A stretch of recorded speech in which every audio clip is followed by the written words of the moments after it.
Hello, hello, hello. Come into the room. Come into the room. Everyone should be getting their alerts now. Gonna play a little music while we wait for people to join.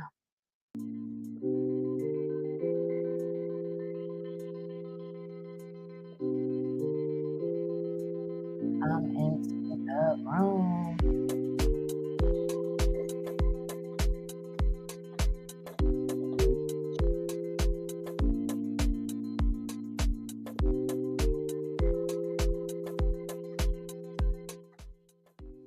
And let me know if you can hear me, see me, got a little background music going.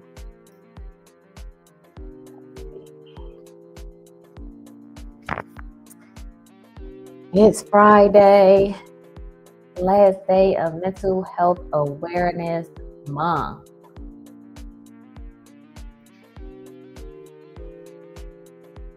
We'll give a little more time for people to come in. Thank you for joining us. And let me see you in the comments once you join the room and you can hear me and see me.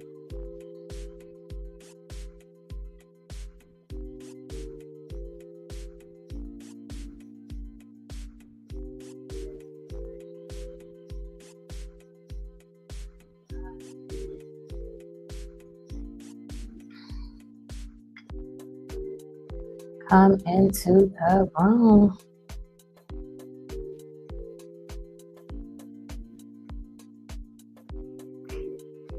Sound is good, and I can see you clearly too. Hey, Megan. Megan, thank you for joining. Thank you for joining on the Facebook side. Yes, welcome. We are streaming on LinkedIn, Facebook, and our YouTube channel.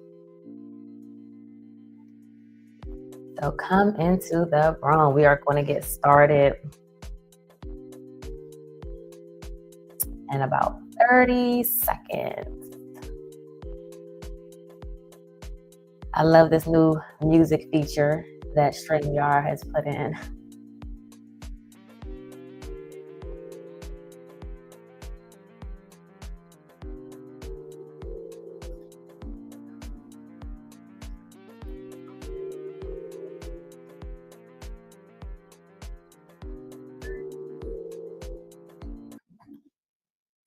Okay, so we are going to get started.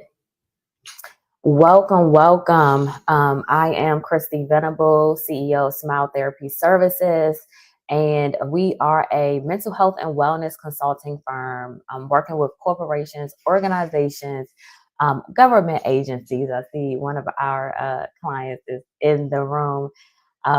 Really helping to improve workplace culture through preventative wellness strategies. So please make sure to connect with us, especially if you know that you need to improve not only the wellness of your staff, but the workplace culture as well. And so we have a juicy conversation today, and I think a lot of us can relate, myself included.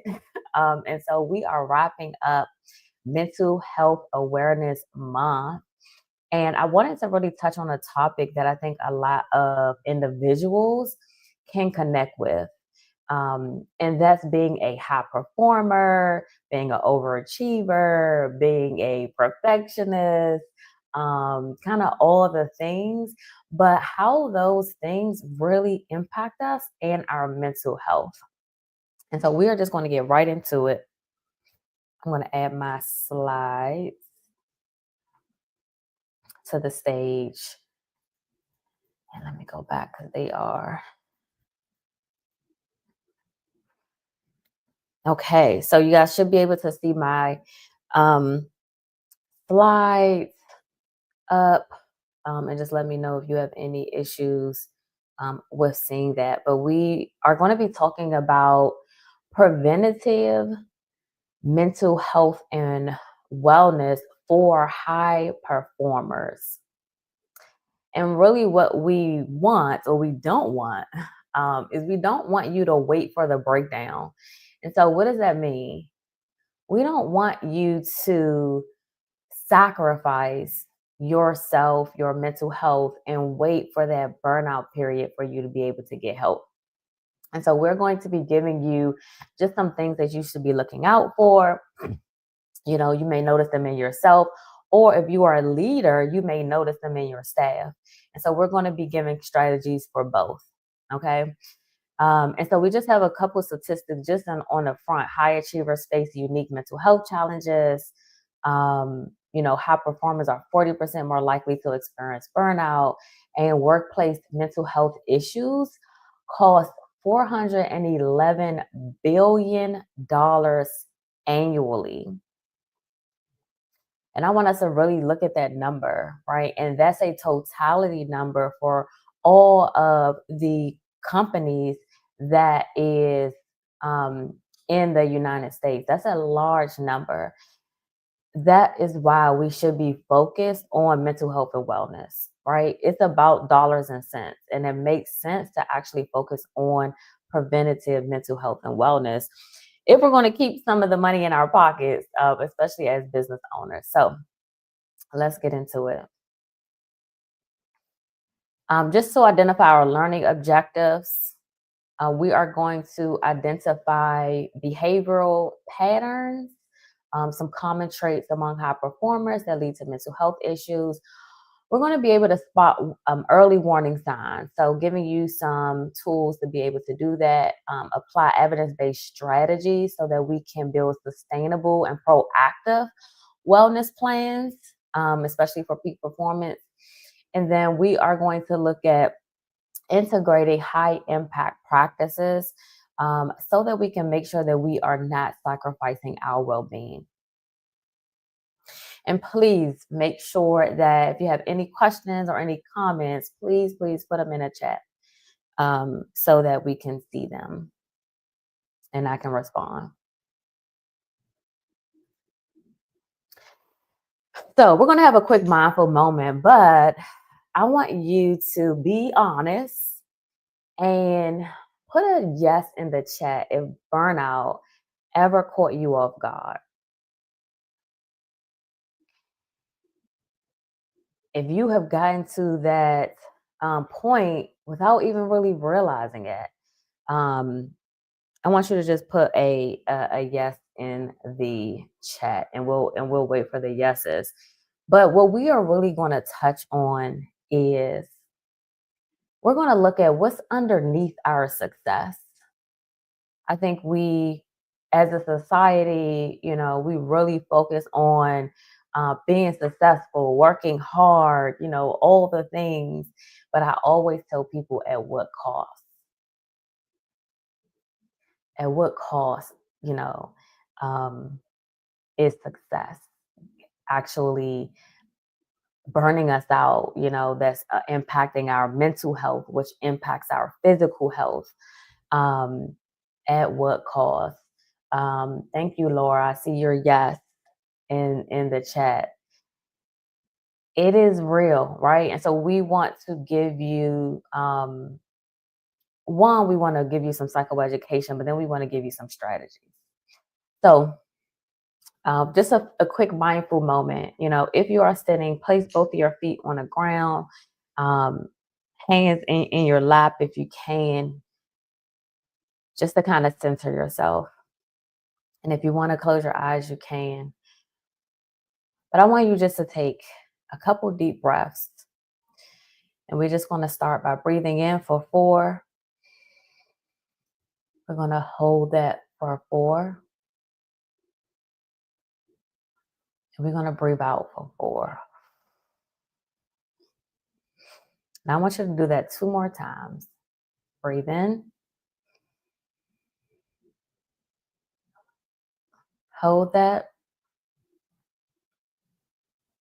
And breathe out. And then just notice what you're feeling as you're doing that. Take another deep breath in. Hold. And then breathe out.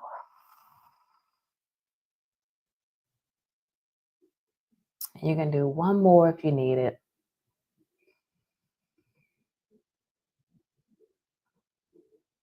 Hold and breathe out.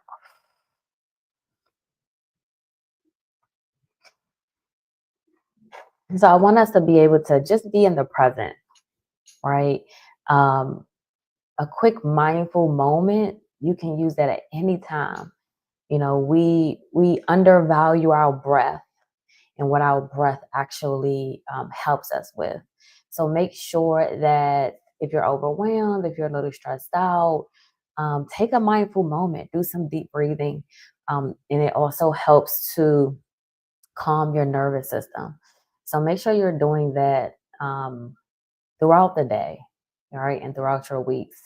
But we are going to dive in what is underneath our success.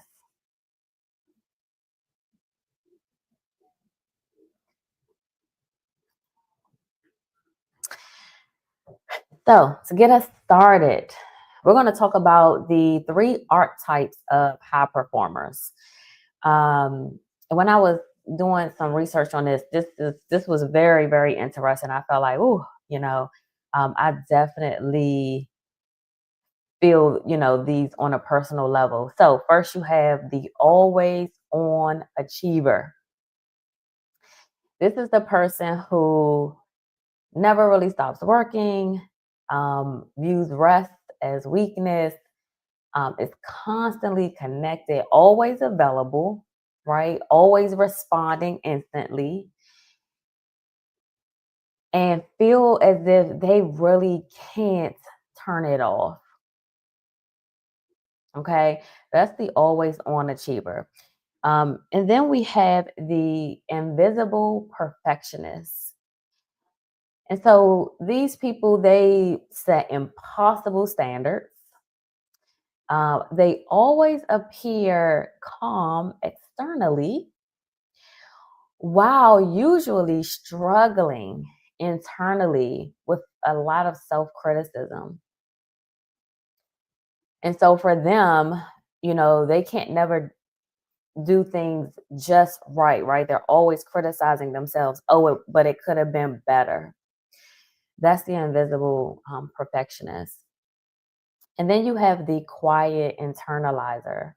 And so these people usually suffer in silence, and they have difficulty asking for help because they feel like asking for help shows incompetence, right, or failure. And so I want you to think about these three and identify which one do you feel like you identify with the most. You can share if you want, or just have it in your mind, right? Which one do you identify with the most? And really look at what that archetype consists of.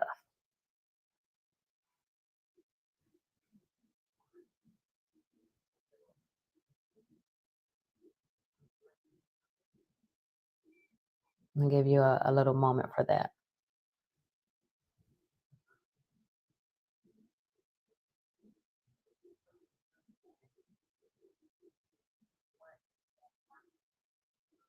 Okay. And you can put it in the comments whenever you like. So now understanding the high performer profile. So perfectionist standards. With us setting that unrealistic expectation, we create constant pressure. But then what does self-criticism actually do for us? Usually it makes us doubt ourselves, right? It makes us second guess what we do or our work. And so that's those perfectionist standards. And then you have achievement identity. And so what does that actually mean? That is when we tie our self-worth to our accomplishments. rather than to kind of who we are, what we bring, what our values are. We just tie it to, well, what did I actually achieve? What did I actually accomplish? And that's what we feel like, it's who we are. We feel like our achievements are who we are. So maybe you may look at all of the awards that you won or all the degrees you have, and that's how you identify yourself through those things. But we'll talk about why that is very harmful. Okay. And then usually a high performer, we have boundary issues, right? So we're working um, over and above, overextending ourselves, struggling to say no, not just professionally, but also personally. Okay. And so, and then feeling guilty maybe when we do say no on things. So that's the boundary issues piece. And then usually we have elevated stress. So, studies show that 37% higher cortisol levels are found in high achieving professionals. Why? Because we're always on. We're putting so much pressure on ourselves to be great. And so, in general, our stress levels are more increased than someone who may not identify um, as that high performer. So definitely let me know what stands out for you.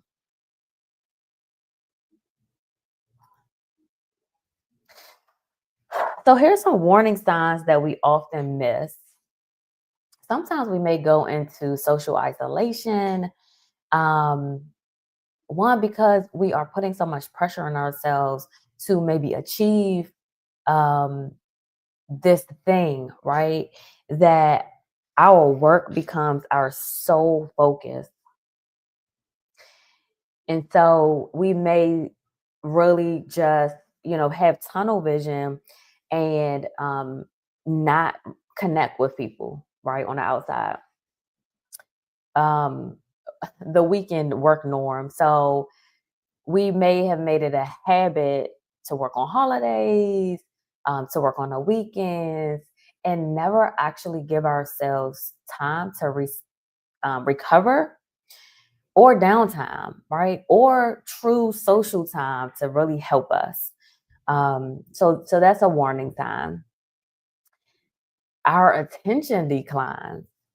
So we may see a drop in focus after we're having poor sleep patterns. Now, why would we have poor sleep patterns? Why? Because we're working so hard and so much um, consistently.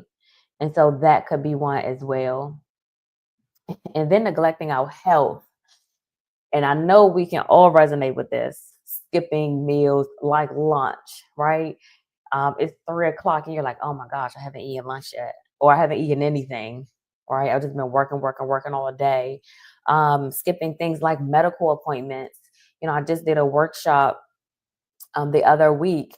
And one of the individuals, we were talking about self care and that physical self care with the medical.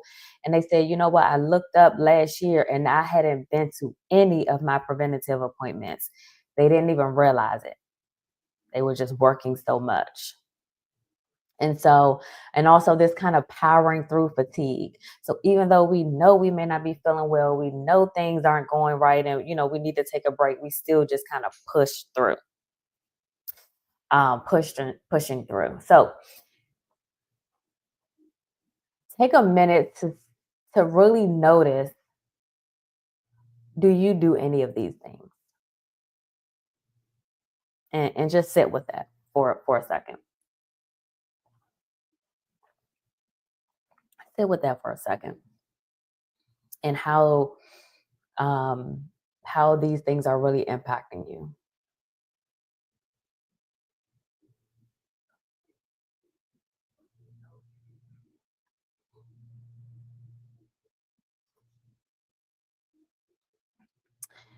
And so the high performance paradox. And so, you know, mask issues. So we're masking. So we may have, just like we said earlier, we may look like we have it all together. We may put on this mask and, we may be productive. However, all those things are developing mental health problems, from within. And so that's definitely something. And then think about young high performers. So those with children, really make sure that you are catching this with your kids, and even with young adults, because they are more susceptible to burnout patterns when they start young. Okay. And then some of us may have started young, with this kind of high performer syndrome. And so, and that's exactly probably why the reasons are that we have caught ourselves, in that burnout phase. And then the help seeking resistance. So 65% of us are less likely to actually seek out proactive mental health support or any support by that, magnitude. Um, we're resistant to it. We're high performers. We feel like we can do it, and if we can, or we need extra support, then something's wrong with us, right? And so let's make sure that we're really looking at that. Do you know that you need extra assistance, but you refuse to get the support you need? Let's already think through that and think through why. And then a silent decline. So collaboration may drop, um, you collaborating with others. And then eventually, because we just cannot stay at that high rate for so long, eventually our performance will decrease, right? That's where it will lead to. So really think about, um, this cycle here. And so, what is the cost of not intervening? And so when you think about, if you are a, HR leader, if you are a supervisor, um, talent turnover.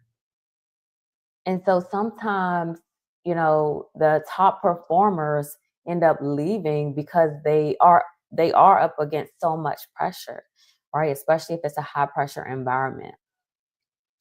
Um, and then being able to actually recover. So burnout usually takes much longer for us to recover from than just us being stressed out. And so here you see, burnout treatment time versus 2 to 4 weeks for prevention.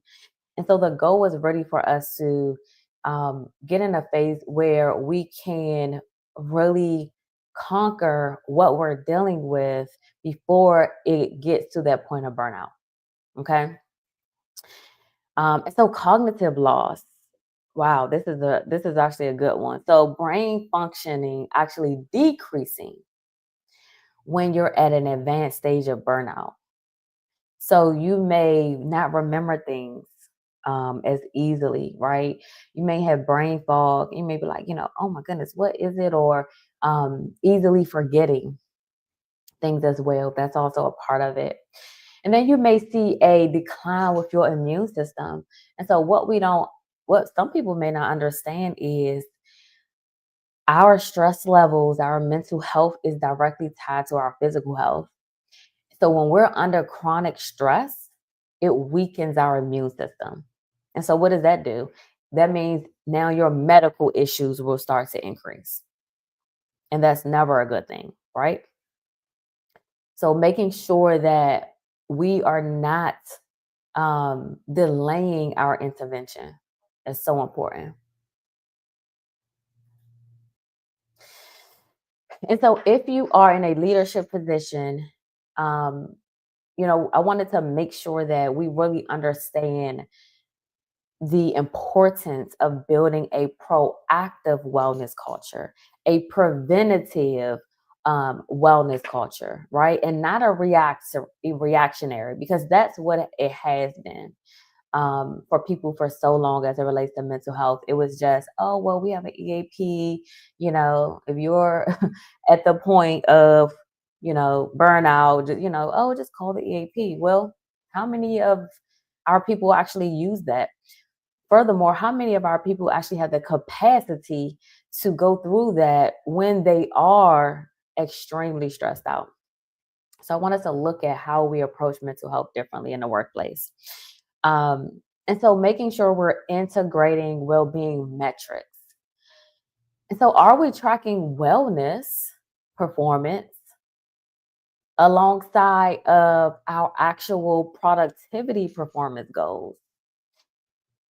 And that's a different way to think. Are we saying, let me make sure that the employees, how they actually are managing their own health and wellness is a part of our metrics? We should really look at that, right? And how do we do that? How do we integrate that? And so then we have this idea of leadership permission. And so this is explicit authorization from the leaders to make sure that the employees know that they should be prioritizing their health over output or productivity or, work in general, right? Because if they're not healthy, then more than likely the productivity is going to go down anyway. But they need to hear that. We need to make sure that as leaders, we're saying, look, it is your right, but it's our standard here to prioritize your own mental health and wellness. That's important. And make sure as a leader and manager, you're modeling this. So usually your employees is going to follow what you do. If you're working all night, if you are not taking breaks, if you're not using your PTO, they're going to follow in your lead. And so make sure that we are not just talking about it, but we're also living it ourselves. Okay. And doing regular mental health check-ins, right? We have a workshop called Mental Health Spot Checks, where we educate leaders on how to actually check in with their staff, how to have those conversations. So that's so important, having those regular conversations of check-ins with your staff is super important. And you actually caring about their well-being, right?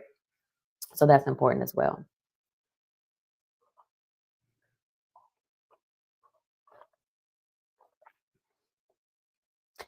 And so then we have intrapersonal skills as a way to actually enhance our performance, but enhance our emotional and how we're taking care of ourselves performance.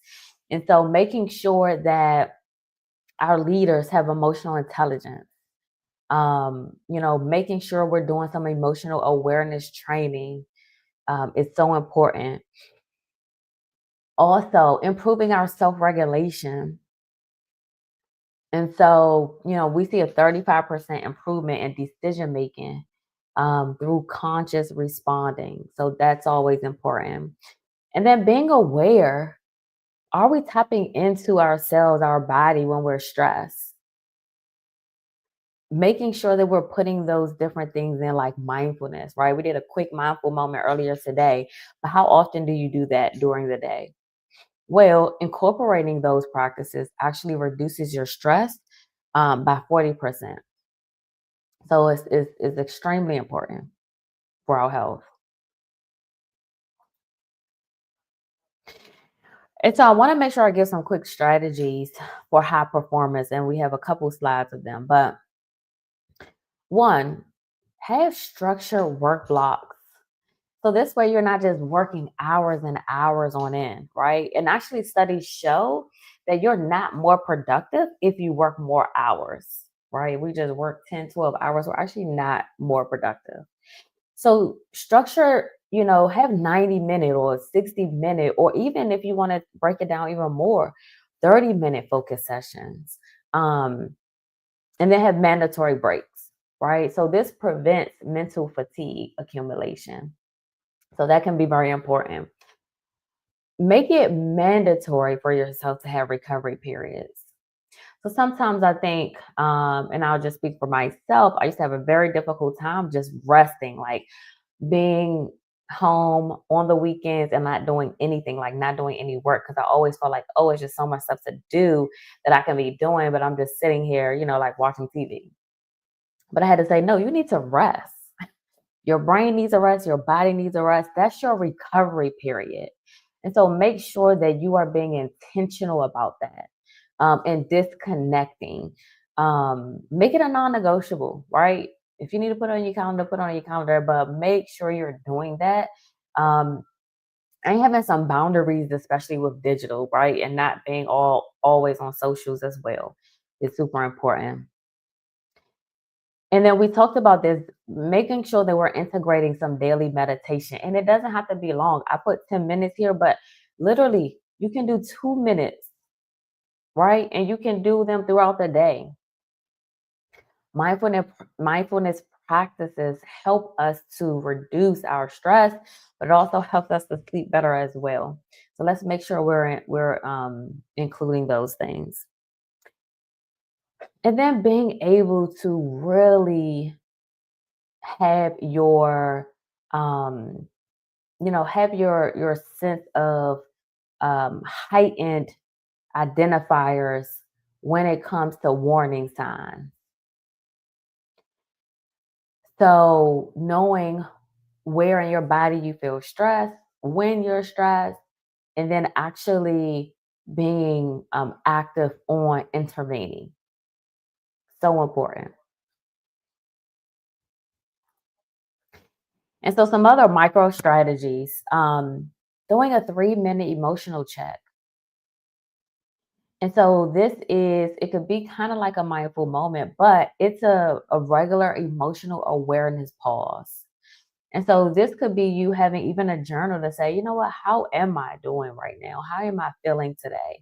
And you actually journaling that, right? And that's kind of breaking up that autopilot for you, right? Doing that regularly. Maybe you set a time on when you do that throughout the day. And I think this one is very important. Redefining success, right? Um, what does success actually look like for you? And is it that you are putting unrealistic and unhealthy practices around success? And so making sure we're challenging that perfectionism and perfectionist thinking pattern. Okay. And so then making sure you get things done instead of it being perfect. And this strategy is um, really having some guided challenge releases. So you can release some of that perfectionism where you say, you know what, it's done. I did my best. Let me move on. And so maybe you even need some um, different things, around your desk to help you, different quotes to help you to not always get into that mind state of it needs to be perfect. And then boundary scripts. So having some sample language if you need that help on saying no and delegating effectively, right? And helping us to pause when needed. So all these things are so, so important. These are just some quick strategies that you can put in place immediately. And so if you are a leader or in HR, I wanted to also give you some different approaches as well. So making sure you're having manager trainings. Are you training your leaders to be people leaders and to be able to identify? Now, it's not that they have to intervene, but do they know the warning signs of burnout? How can they tell if someone or even themselves are on that road? Let's get those trainings into place. Um, And then doing some mentor pairing. Maybe you connect some high performers with experienced wellness mentors where they can kind of be their accountability partner in managing their different behaviors, the overachieving, the perfectionist behaviors that they have. That can be something as well. And emotional infrastructure. So that looks like maybe we're setting up peer check ins, or we're incorporating some strength based coaching, right?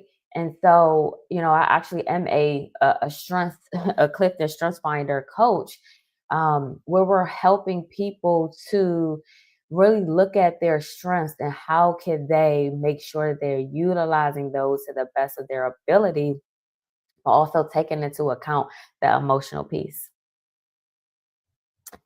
Um, and then access points. So, EAP is great, but what are we doing throughout the year, throughout our months, preventatively to make sure that we're touching that wellness piece for our employees?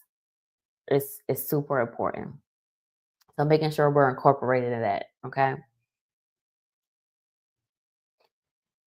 And then to kind of round it up, to building a preventative wellness ecosystem within our workplace culture. And so, first and foremost, psychological safety. Are we actually fostering this, right? How do we know?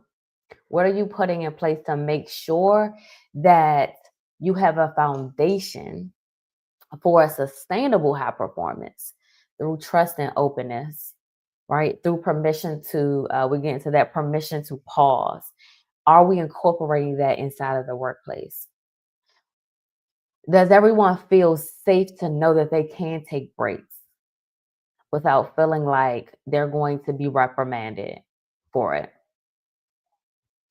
And are we making sure that our managers are modeling what we're preaching, right? Um, and then what rituals are we putting in place? Do we have a Wellness Wednesday? Do we incorporate wellness things into our team meeting? All of these different things can help us to build that culture of preventative wellness that we most definitely and desperately need. Okay. So let me know if you have any other thoughts, right? Anything else that you're seeing, whether it's with the high performers, whether it's with making sure we're building that culture that we need so that people won't feel like they always have to be on, right? That's important as well. So I'll give us a few minutes to, if anyone want to say anything in the chat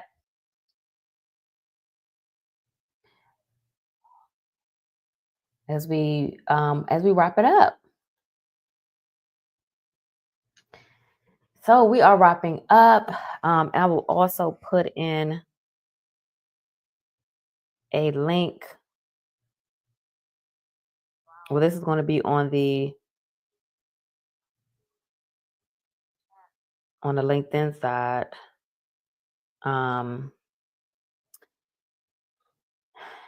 if you needed I have the QR code here. Definitely, please fill it out. One, just to let us know how you like the LinkedIn Live, any other topics that you guys would like to see. My goal in this is to really support individuals, organizations, leaders with kind of all things mental health and wellness. But also, if you know that you are suffering from this high performer, um, this phenomenon that we have, and you need some wellness coaching around that, complete that as well. And let me know. Thank you, Sarah. Let me know, let's have a one-on-one. Let's have a complimentary one-on-one where I can really just help you strategize on how to get started with being your best self, but taking care of your best self, right? And not feeling like you need to always be this perfect person and performing at this super high level that's not sustainable. Okay. So I did put the link in the chat for LinkedIn. Please scan if you are able to. And I'll also go to Facebook as well, and I'll put the link in there so that you guys can fill it out. But if you are looking for support with your organization, please contact me. If you are looking for some support for yourself and you know you need some wellness coaching to really help you with some of the things that we addressed today, reach out to me.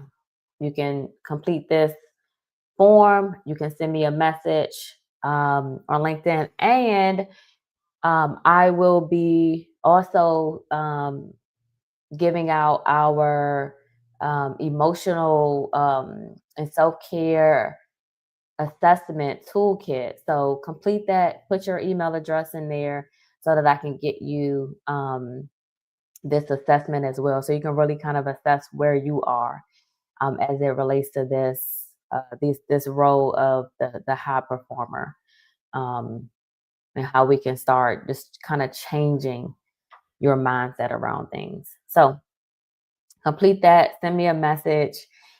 Thank you for everyone that joined.